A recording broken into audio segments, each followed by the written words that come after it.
Hello APC Mechanics students in Unit 3 Work Energy and Power Class 1 3.1 Work Part 1. Then Section 1 dot product, which is known as the scalar product. Let A and B be two vectors in a 2 or 3-dimensional space. Different multiplications can be defined between vectors and one of them is the scalar product. Basically, we can define two types of products between two vectors A and B given by the cross product and the dot product. Here we are concerned in the dot product known as the scalar product. Now, for this type of product, let me first start by the geometric definition. The dot product known as the scalar product is A dot B, which is A multiplied by B times cosine theta, where A and B are the magnitudes of the vectors and theta is the angle between A and B. A more convenient way to understand the dot product is to realize that A dot B is the projection of A on B or the projection of B on A. Analytical definition: also the dot product can be defined analytically. If A and B are given in a two-dimensional space, then they are given by the components AX, AY, BX, BY. Then the product is also, we're talking about which product, the dot product is defined by AX multiplied by BX plus AY multiplied by BY. Now, section 2, which is the work done by force. Now, the dot product that we have defined previously will play a crucial role in defining some physical quantities. One of them is the work. The work done W by a force is introduced as the product, as the dot product between the force causing this work along the displacement d. Then we have that the work is F dot d, where d is the displacement vector. The SI unit of work is joules and it is equivalent to joules, which is in newtons meters. Why so? According to the dimensional analysis, if this is in newtons and this is meters, then the unit of work is given by newtons meters and this is identified by J for joules. Some remarks: the work done by a force could be zero if the force is perpendicular to the displacement. The work done by a force could be zero if the force causes no displacement. The work done by a force could be positive or negative. Let me elaborate more about the work done by a force by considering example 1. A box on a horizontal frictionless surface and acted by two forces, F1 is 3 newtons and F2 is 2 newtons and displaced by 30 centimeters to the right. This is important. Then the displacement is to the right. Calculate the work done by each force acting on the body, then determine the net work done on the box. Now, what are the forces acting on the box? In addition to the forces F1 and F2, we have the pull of gravity down, we have the normal push up, the pulling force F1 and the pulling force F2. And here I have represented the displacement and it is to the right because the work is given by F dot D. Now let me start. So here, how many forces do we have? We have 4 forces. Then we can talk about the work done of 4 different forces given by the pull of gravity, the force F1, the normal push, and the force F2. Let me start by the work done by the gravity. The work done by the gravity is 0 because the gravity is perpendicular to the displacement. The displacement here is to the right, the pull of gravity is down, then the work done by gravity is 0, it causes no displacement. And if you refer to the previous slide, I have mentioned that the work is 0 whenever the force is perpendicular to the displacement. And this also can be utilized by referring to the formula, knowing that W is F dot D, and here we're talking about the pull of gravity, and that would be Fg d cosine theta. Theta would be the angle between the displacement and the pull of gravity, and this angle equals to 90 degrees, and we know that cosine of 90 would be 0. Now, what about the work done by the normal push? Also, the work done by the normal push is 0 because Fn is perpendicular to the displacement. So notice that the normal push is up, D is to the right, and also this can be utilized by referring to the formula. The work done by the normal push is Fn multiplied by the displacement, that would be Fn d cosine of theta, and the angle between Fn and d would be 90 degrees and cosine of 90 would be 0. Now we come to the more interesting part, which is the work done by the force F1. Now the work done by F1 would be F1 dot t, which is plus F1 d cosine 30. Now, why I have placed this plus sign to indicate that the force F1 is doing work in the positive direction of the displacement. Remember that also I have mentioned that the work might be positive or negative, and this depends on what? If the force is doing work along the displacement or opposite to the displacement. If it's along the displacement, that would be positive. Opposite to the displacement, that would be negative. Then let me explain what happened here. Again, the displacement is to the right. Now the work done by the force F1, I will name it to be the work 1, or you can name it to be the work F1, but I will name it to be the work 1 for short. That would be F1 dot D, which is the projection of F1 along the displacement. That would be plus, because they are in the same direction, F1D and cosine 30. Alright? And that would give us a value of 0.78 joules.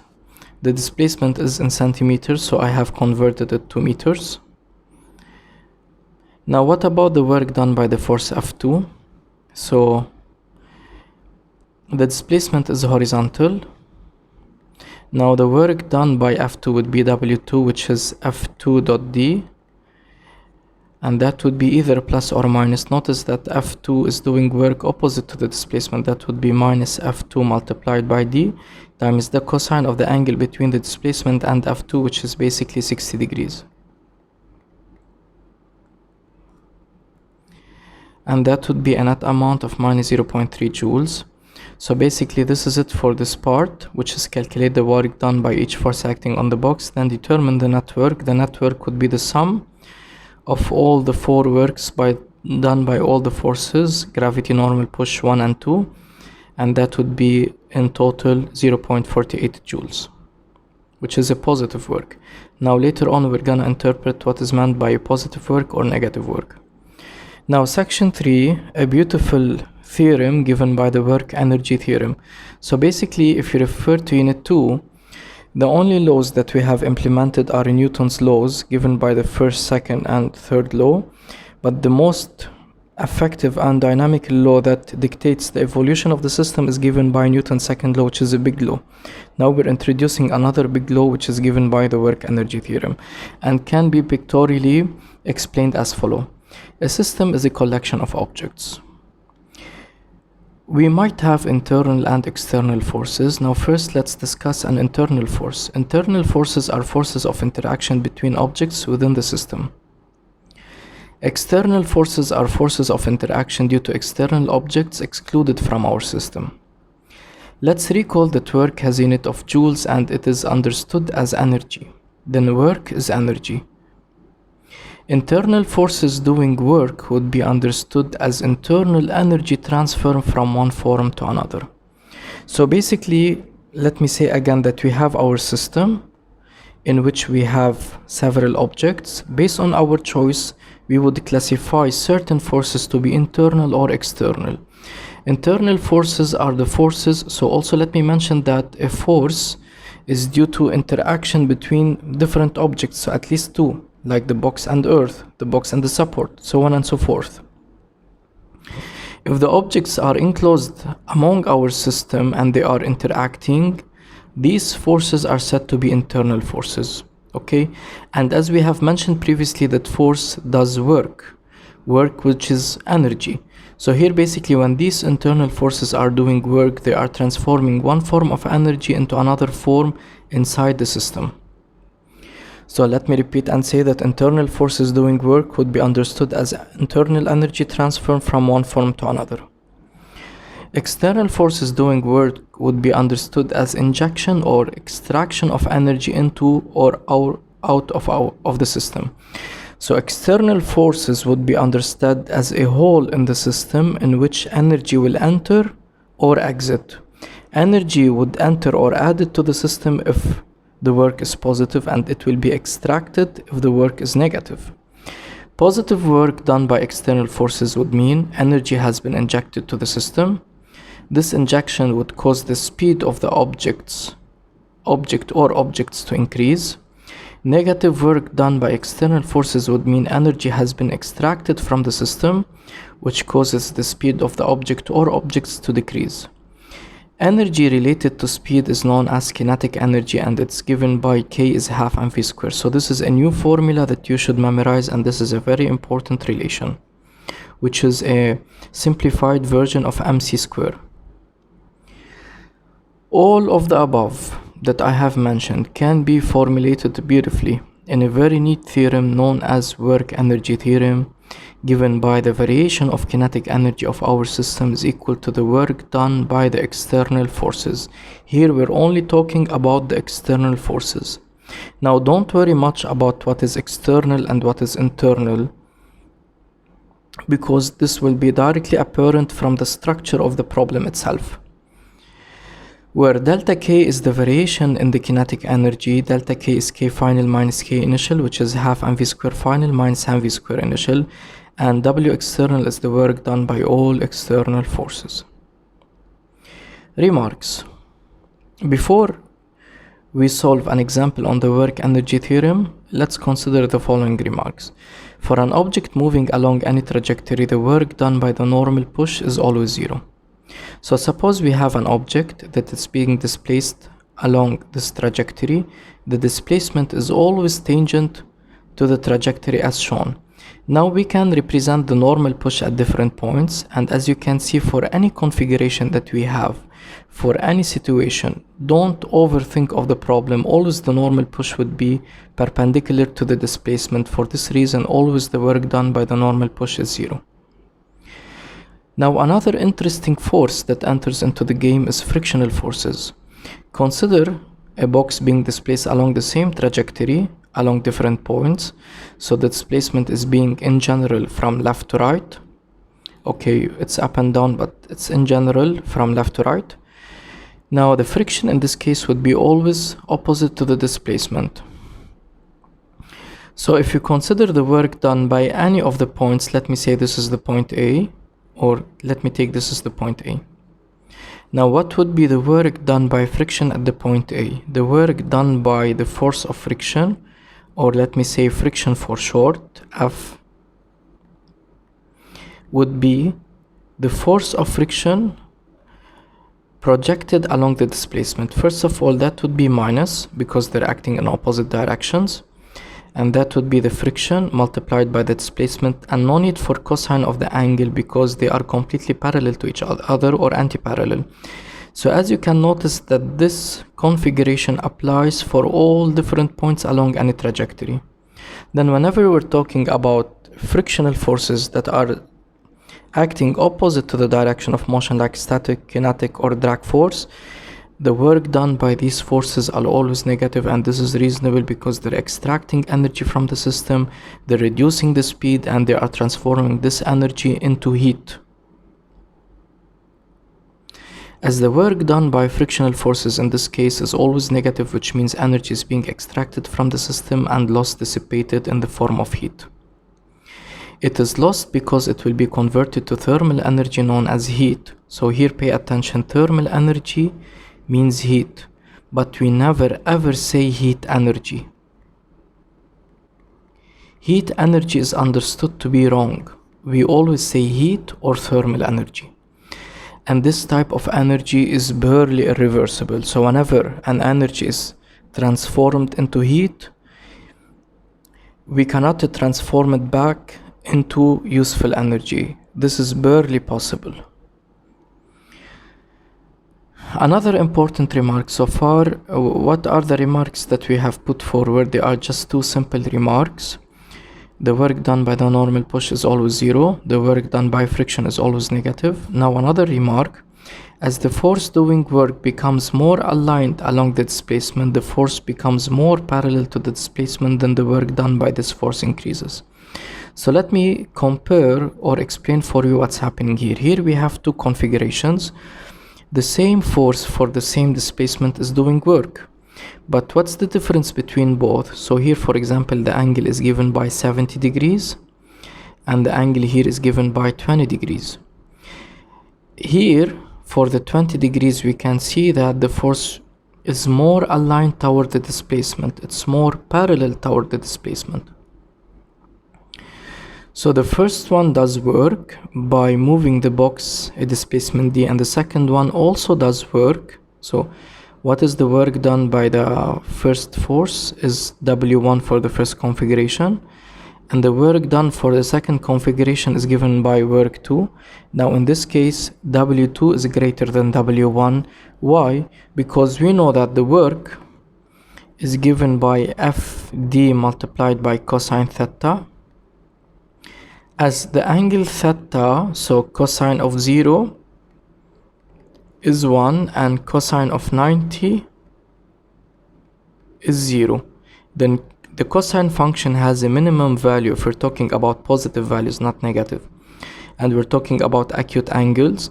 Cosine theta is minimum at 90 degrees. As the angle theta starts approaching 0, the cosine function increases and it has a maximum value for 0, which means that as the force becomes more aligned toward the displacement, then the work done by this force is greater. Example 2, an object of mass 300 grams. So now we know that why mass is important for two simple reasons. For a Newton's second law, basically inertia, and whenever we're talking about energy, because now K is half mv square, is acted by a set of external forces, and thus its speed increases from 2 meters per second to 5 meters per second. Calculate the net work done on the system, which is the object. So our system is just the object. So suppose we have an object and it's being acted by several forces, F1, F2, F3, F4. So let me say just 4 forces. And in order to do the net work done by each force, we need to do the work W net, which is W1 plus W2 plus W3 plus W4. Then we need to have information about the magnitude of the forces, the displacement, and the angle that the forces make along the displacement. And as you can see, this is a hectic task. Because we have the change in speed, this problem can be approached by the energy work theorem or work energy theorem. So we need to mention that we're using the work energy theorem. Remember that previously for units 1, 2, we used to mention big laws like Newton's second law or balance forces for Newton's first law or Newton's third law. So whenever we're using this law, we need to mention these laws. Now we have added to them the work energy theorem. So whenever we're using the work energy theorem, we need to mention that. And usually they give it certain mark in the AP, like 1 or half. Then we have delta K is W external. So W external can be determined by just referring to the variation in kinetic energy, which is kinetic energy final minus kinetic energy initial, which is half mv square final minus half mv square initial. The mass is 300 grams, and from grams to kilograms, that would be divided by 1000. Then that would be 0.3. The final speed is 5, and the initial speed is 2.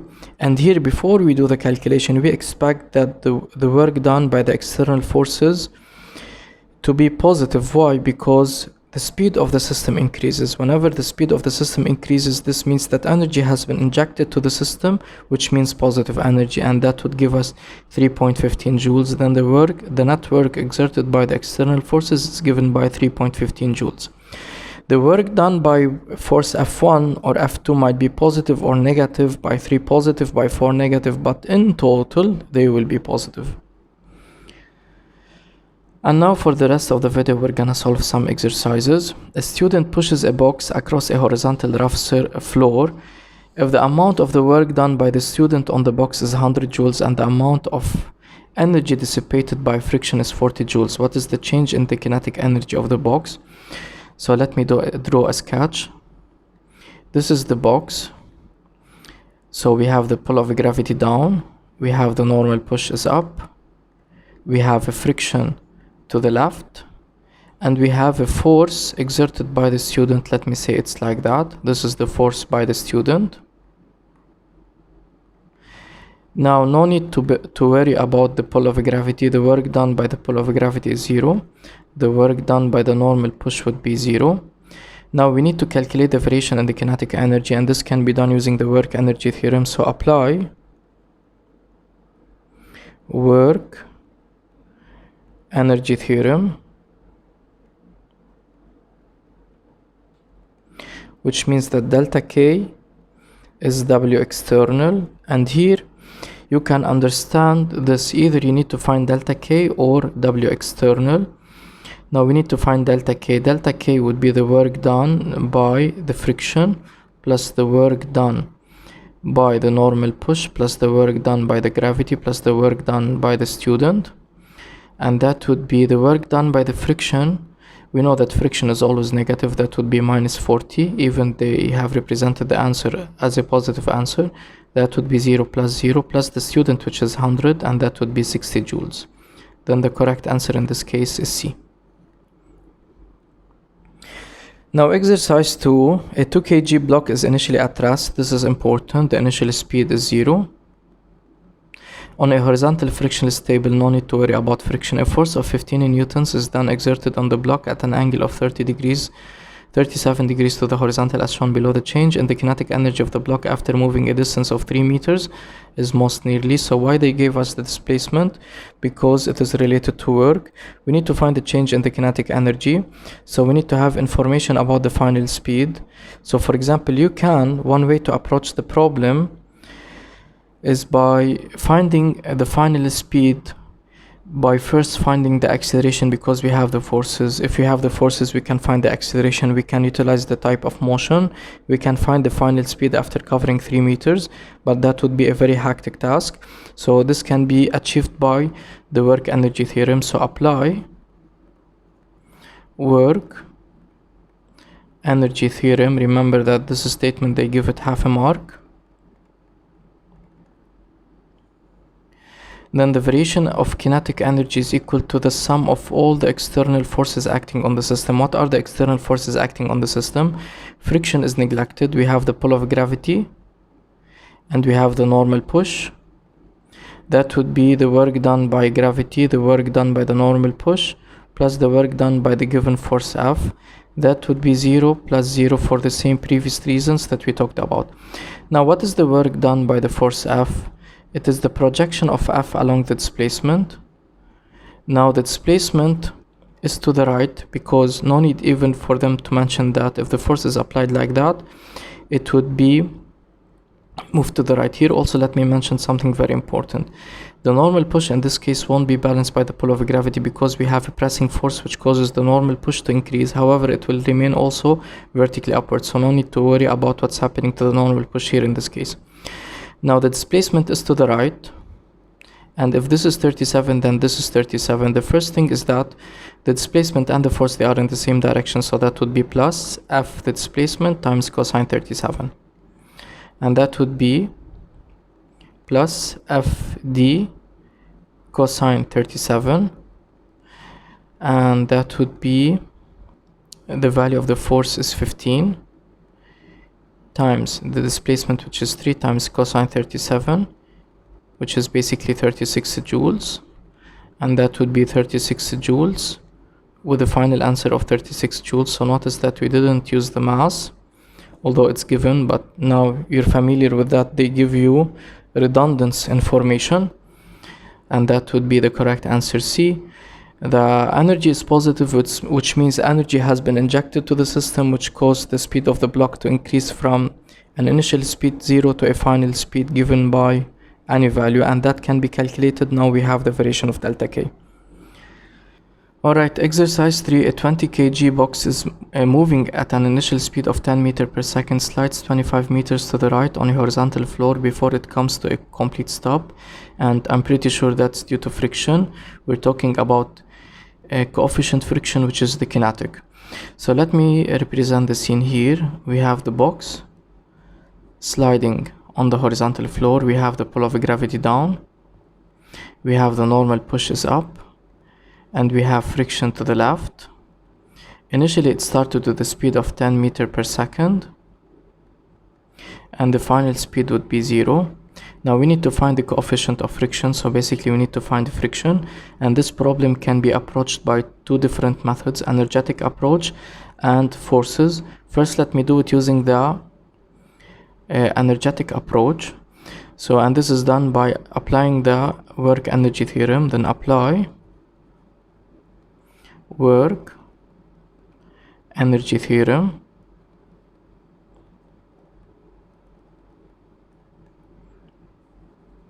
which is delta K is equal to the work done by the external forces.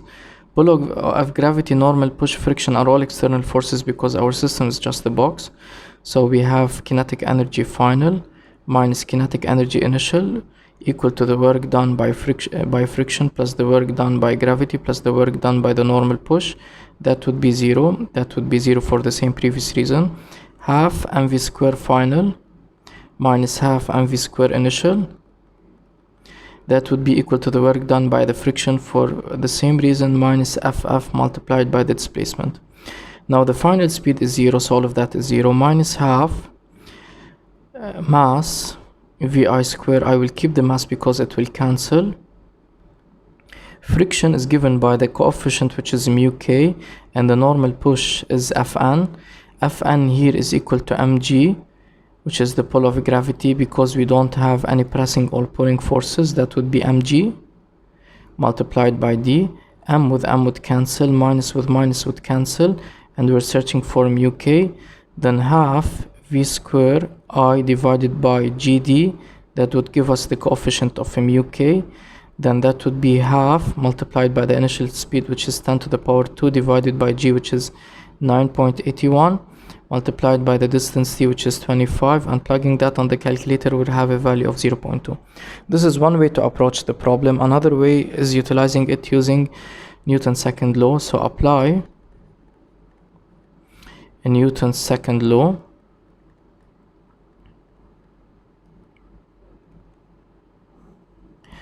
Now F naught is ma. Now what are the different forces acting on the box? We have the pull of gravity, the normal push, friction equals to ma. This is a vector relation which gives us the birth of two linear equations. We're only interested along the horizontal because friction is along the horizontal. Then projection along the horizontal, that would be 0 plus 0 minus ff is equal to ma.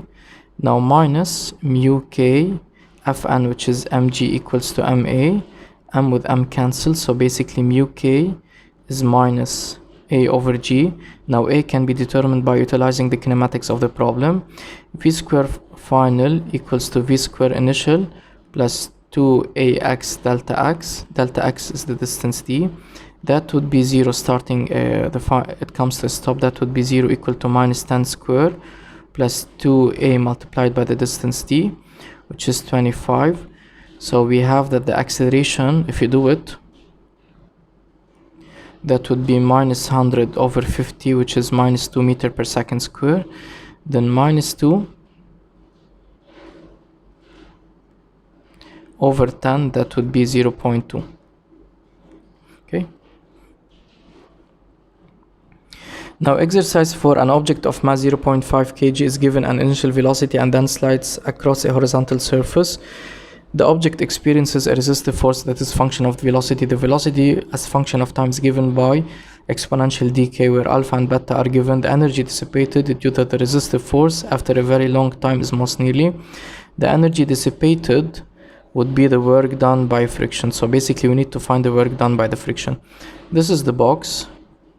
We have the pull of gravity down, we have the normal push is up, and we have the resistive forces backward, which is given by, let me say, capital F. Then let's use the work energy theorem. Apply work energy theorem.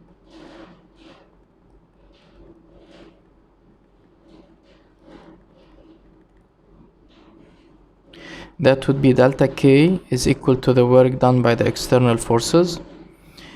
Now delta K, let me say half mv square final minus half mv square initial equal to the work done by the gravity plus the work done by the normal push plus the work done by the resistive forces. This is 0, this is 0 for the very same reason, and we're interested in determining the work done by the frictional forces, which is the energy dissipated. Now the work done by the frictional forces would be half mv square final. The mass is 0.5. The object, okay. Now they're saying here at a very long time, and as t tends to infinity, that would be e to the power minus infinity, which is 0, so the final speed is 0. That would be simply 0 to the power of 2 minus half. The mass is 0.5. What is the initial speed? Now v at t equals to 0 equals to alpha e power 0, which is basically alpha, which is 2 to the power of 2, and that would be minus 1 joules. They're asking for the value of energy, the energy dissipated, and that would be B. Now exercise 5, a force F is exerted by a broom handle on the head of the broom, which has a mass m. The handle is at angle theta to the horizontal as shown above. The work done by the force on the head of the broom as it moves a distance t across a horizontal force, that would be just simply what? The work, which is F times d times cosine theta, and the correct answer would be B, because we're assuming that it's gonna be displaced like that. Okay, because they're telling you it moves a distance d. Now the final exercise is an exit ticket for today's video. Several identical objects are initially at rest on a horizontal surface. The following figures are free body diagrams for the forces that are exerted on the objects over a distance delta x, in which the diagrams is the net work being done on the object is 0. Since the displacement is the same, so you can think about it, the forces should cancel each other, and the correct answer would be D, because this cancels with that, and this force completely cancels with this force. Then thank you for watching, and see you soon in a new one.